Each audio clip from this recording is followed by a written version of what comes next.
My name is Madison Taylor. 1 month after my fairy tale wedding, my mother-in-law blindsided me with a contract.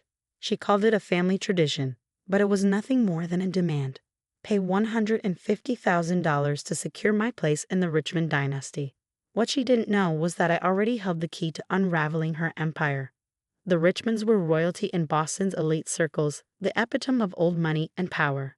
Their name opened doors, and their influence silenced whispers. I, on the other hand, came from a modest background, a middle-class upbringing, and a career I built as a financial analyst. When I met Nathan Richmond, I believed love could bridge the gap between our worlds. I couldn't have been more naive. Eleanor Richmond, my mother-in-law, ran the family like a CEO commanding an empire. She micromanaged every detail of our wedding, insisting it reflect the Richmond legacy.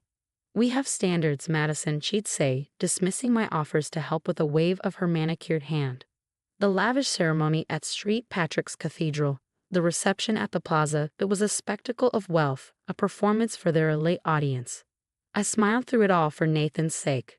A month after our honeymoon, Eleanor invited me to tea at the Richmond estate.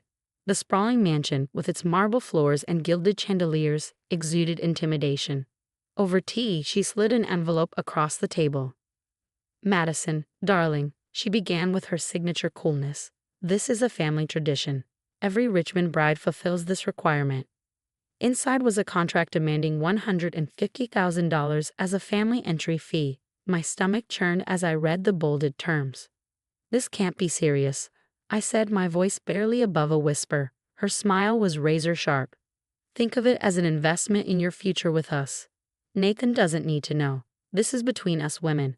You have 1 week to decide." What Eleanor didn't realize was that I wasn't just any bride. Months earlier, while analyzing offshore accounts for a client, I stumbled across something peculiar: suspicious transactions linked to Richmond Global Holdings. As I dug deeper, the picture became clearer and darker. The Richmond fortune wasn't just old money, it was dirty money. That night, Nathan found me in our home office, drowning in spreadsheets and notes. "Everything okay?" he asked, his hands resting gently on my shoulders. I wanted to tell him everything, to unload the weight of the secrets I carried. But Eleanor's words echoed in my mind. Instead, I forced a smile. "Just work," I lied. The next morning, Eleanor sent a text. "Time to prove yourself, Madison. The clock is ticking." She had no idea the game was already changing. I spent the next days unraveling the Richmond family's web of lies. The $150,000 entry fee wasn't just extortion. It was a piece of a larger puzzle. Every bride before me had paid without question. The money funneled into offshore accounts, disappearing without a trace. But one case stood out. 3 years ago, Nathan's cousin married into the family. She refused to pay. 2 months later, she died in a tragic accident. My hands trembled as I closed my laptop. This wasn't just about money, it was about survival. I had a choice: pay the price and become Eleanor's puppet, or expose the Richmonds for the frauds they truly were. One thing was certain: this battle was far from over. With incriminating spreadsheets and transaction histories, the Richmond family's financial empire wasn't just built on old money, it thrived on deception. The so-called entry fees were only the surface of a decades-long money laundering operation Eleanor had been running through their charitable foundations. "Madison." Nathan's voice startled me. My heart leaped as I quickly minimized the screens. He stood in the doorway, holding takeout from our favorite Italian place, his face full of concern. "I thought you could use dinner since you're working late again," he said, setting the bag on my desk. My heart ached at his thoughtfulness. Nathan had no idea his mother was extorting me, or that the Richmond fortune was built on fraud. How much did he actually know? "Have dinner with me," he asked, his voice warm. I nodded, masking my turmoil with a smile. Over pasta, Nathan mentioned something that made my blood run cold. "Mom's planning a big family gathering this weekend. She said she has a special announcement to make." The timing was no coincidence. Eleanor planned to reveal my commitment to the family, or my rejection if I refused to pay. I excused myself to the bathroom, fighting a wave of nausea. When I returned, my phone buzzed with a text from an unknown number. "Ask Jessica Miller about her entry fee, if you can find her." My hands shook. Jessica Miller was Nathan's former fiancée, the woman who had mysteriously disappeared 5 years ago. That night, I waited until Nathan was asleep and began searching for answers. Jessica's trail was cold, but her sister Rachel still lived in Boston. I found her working at a small bookstore downtown. The next morning, I walked into the shop, my pulse racing. Rachel looked up from the counter, her expression hardening when I introduced myself. "Get out," she whispered sharply. "If they find out I talked to you." "Please," I begged.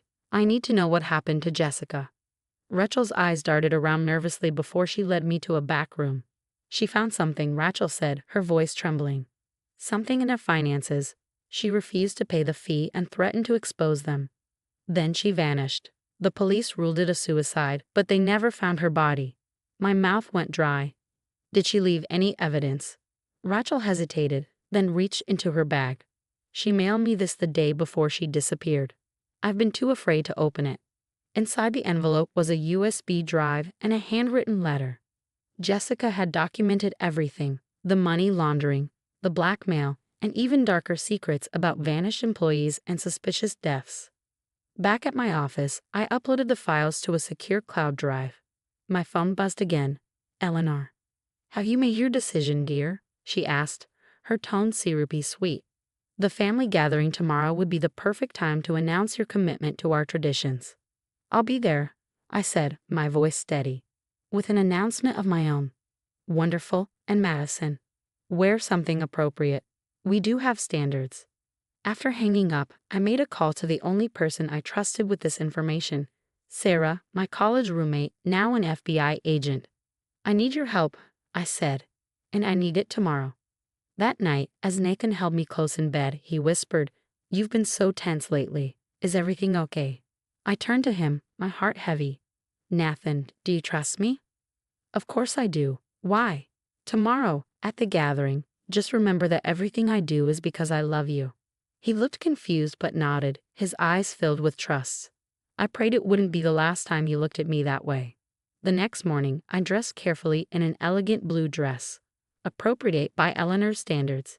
In one hand, I clutched the USB drive like a lifeline. In the other, Eleanor's contract, folded and ready. The Richmond estate was teeming with family members, all draped in their usual air of superiority. Eleanor stood at the center of it all, a queen surveying her court. Her predatory smile widened when she spotted me. "Everyone," she announced, clinking her crystal champagne glass. "I believe Madison has something to share with us."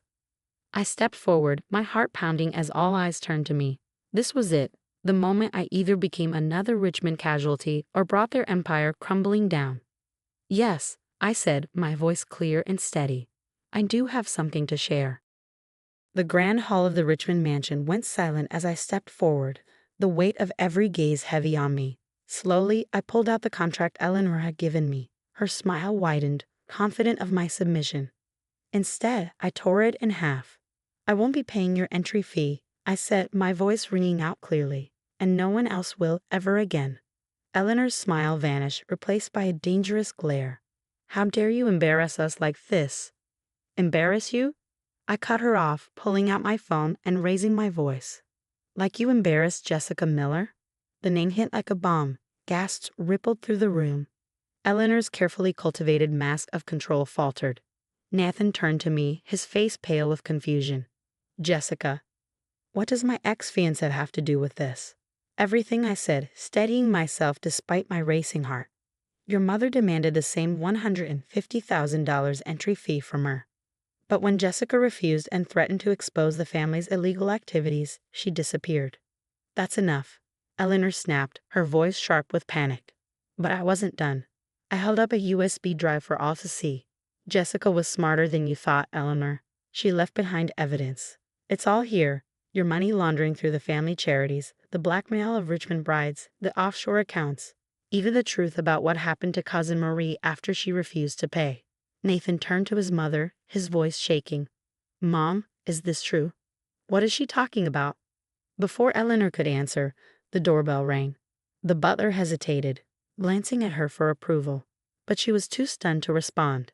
He opened the door to reveal Sarah, my FBI agent friend, flanked by a team of federal agents. "Eleanor Richmond," Sarah announced, holding up her badge. We have a warrant to search these premises and seize all financial records." Chaos erupted. Eleanor lunged for her phone, but I held it up with a triumphant smile. "Looking for this? I've already forwarded your deleted text about Jessica to the FBI." "You conniving little snake," she hissed, her composure shattering. "I knew you weren't good enough for this family." "No, Eleanor," I said, my voice strong and unwavering. "Your family wasn't good enough for your victims." As agents began combing through the mansion, Nathan pulled me aside. His face was a mixture of pain and betrayal. "Why didn't you tell me?" I looked at him, my heart breaking. "Would you have believed me? She's your mother." He was quiet for a moment, then surprised me by pulling me into his arms. I always knew something was wrong. Dad's death, Jessica's disappearance, but I was too scared to dig deeper. I should have been braver. Over the next hour, the FBI uncovered even more than I had expected. Hidden accounts, forged documents, and in Eleanor's private safe, Jessica's original evidence against the Richmonds. The so-called entry fees had been funding illegal operations for 3 generations. Eleanor was led out in handcuffs, her head held high despite the disgrace. "Everything I did was for this family," she declared to the room, "to maintain our position, our power." Nathan's voice cut through the tension like a blade. "No, Mom. Everything you did was for yourself." In the aftermath, the truth about Jessica Miller came to light.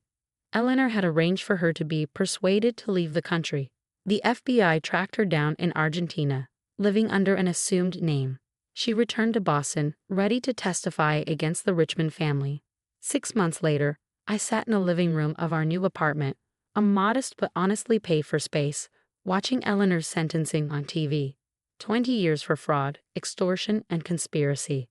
The Richmond name, once a symbol of power, was now synonymous with scandal. Nathan squeezed my hand as the news anchor detailed how the investigation had uncovered similar schemes in other elite families. "You know," he said quietly, "I never cared about the family money or reputation. I just wanted you." I leaned into him, grateful for the love that had weathered the storm. "What happens now?" I asked. "We build our own family," he said, "one built on love, not manipulation or fear." My phone buzzed, a text from Jessica. "Thank you for finishing what I started. Dinner soon." I smiled, replying with a quick yes. These days, when people ask about the Richmond scandal, I tell them it wasn't about the money. It was about breaking a cycle of abuse and exploitation. The $150,000 entry fee wasn't just a price tag. It was a symbol of how power corrupts and how courage can dismantle even the most powerful empires. Nathan and I are building something better now, a life based on trust, love, and integrity. No entry fee required. What would you have done in my place?